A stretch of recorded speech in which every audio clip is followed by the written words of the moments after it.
ગઈકાલ તારીખ 5/8/2026 કલાક 16:15 વાગ્યાના અરસામાં સુરત ભેસ્તાન સરસ્વતી આવાસના બાજુમાં આવેલ ખુલ્લા જગ્યામાં સતીશ મરાઠા સન ઓફ સુરેશ ઘટકે ના અન્ય વ્યક્તિઓએ મોત નિપજાવેલ અને ત્યાંથી નસી ગયેલ. તે બાબતે ભેસ્તાન પોલીસ સ્ટેશનમાં સંલગ્ન સેક્શન પરથી ગુના દાખલ કરવામાં આવેલ. તપાસ દરમિયાન ક્રાઇમ બ્રાન્ચના જે હ્યુમન સોર્સેસના ઇન્ટેલિજન્સના માધ્યમથી ક્રાઇમ બ્રાન્ચને ચોક્કસ માહિતી મળ્યું કે ગુનામાં સંડોવાયેલ આરોપીઓ સુરત છોડી દીધેલ છે અને મહારાષ્ટ્ર તરફ નસી જવાનું તૈયારીમાં છે.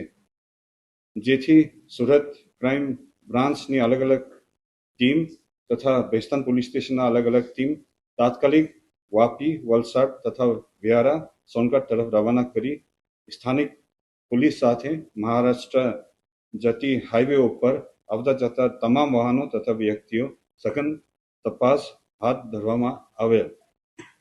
તપાસ દરમિયાન અને આ ચેકિંગ દરમિયાન સુરત શહેર ક્રાઇમ બ્રાન્ચ તથા તાપી જિલ્લાના એલસીબી પોલીસ સાથે મળીને સંયુક્ત ઓપરેશન હાથ ધરી સુરત ધુલિયા હાઈવે ઉપર નાકાબંધી કરી ગણતરીના કલાકોમાં તાપી જિલ્લાના ઉચ્છલ વિસ્તારમાંથી 4 આરોપીઓ તથા 4 કાયદાના સંઘર્ષમાં આવેલ બાલ કિશોરોને ઝડપી પાડવામાં આવેલ છે.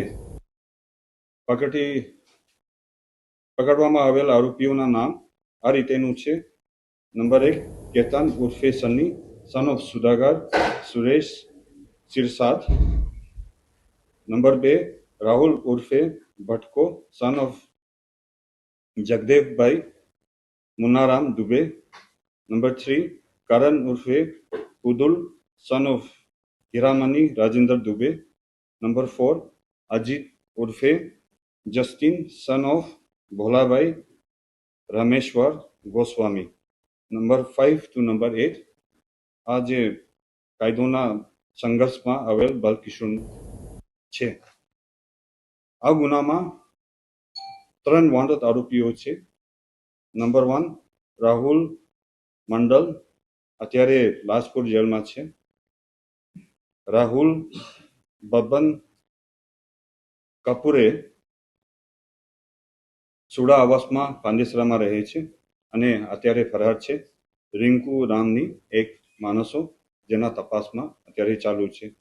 તપાસ દરમિયાન 2 પિસ્તોલ અને 1 તમંજા પોલીસે ગુનાવાળી જગ્યા ઉપર અને આરોપીઓના અંગ જથ્થી તરફ જપ્ત કરવામાં આવેલ છે. આ ગુનાના મોડસ ઓપરેન્ડી આ પ્રકારની હતી. ગઈ તારીખ 5 ઓગસ્ટ 2026ના રોજ મરણ જનાર સતીશ મરાઠા એક મહિલા સાથે ભેસ્તાન સરસ્વતી આવાસમાં સ્વિફ્ટ કારમાં આવેલ. આ દરમિયાન ગુનામાં સંડોવાયેલ બાલ કિશોર નાઓએ મરણ જનાર સતીશ મરાઠાનું મર્ડર કરવા ઘટેલ કાવતરાની ભાગરૂપે બાઇક ઉપર પીછો કર્યો.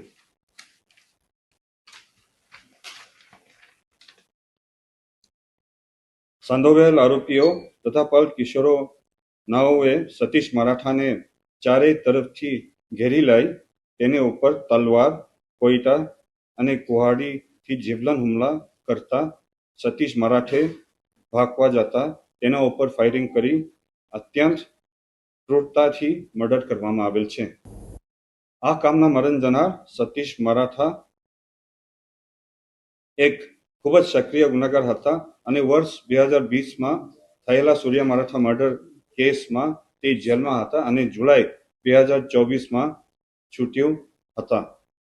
આ કામે સંડોવાયેલ આરોપીઓ કેતન ઉર્ફે સની ફેબ્રુઆરી 2026ના અરસામાં હરિઓમ સર્કલ 4 રસ્તા પાસે ગણેશ ગુઠિયા ઉર્ફે કાલુ મલિયા ઉપર ચાકુ વડે હુમલો કરેલ હતા.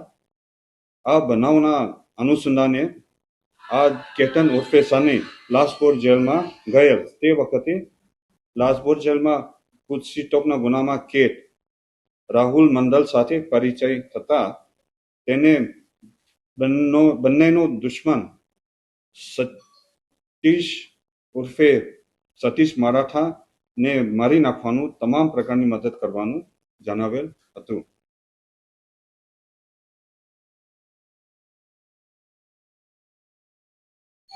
ગઈકાલ તારીખ 5/8/2024 કલાક 16:15 વાગ્યાના અરસામાં સુરત ભેસ્તાન સરસ્વતી આવાસના બાજુમાં આવેલ ખુલ્લા જગ્યામાં સતીશ ઉર્ફે સતીશ મરાઠા સન ઓફ સુરેશ ઘટકે ના અન્ય વ્યક્તિઓએ મોત નિપજાવેલ અને ત્યાંથી નસી ગયેલ. તે બાબતે ભેસ્તાન પોલીસ સ્ટેશનમાં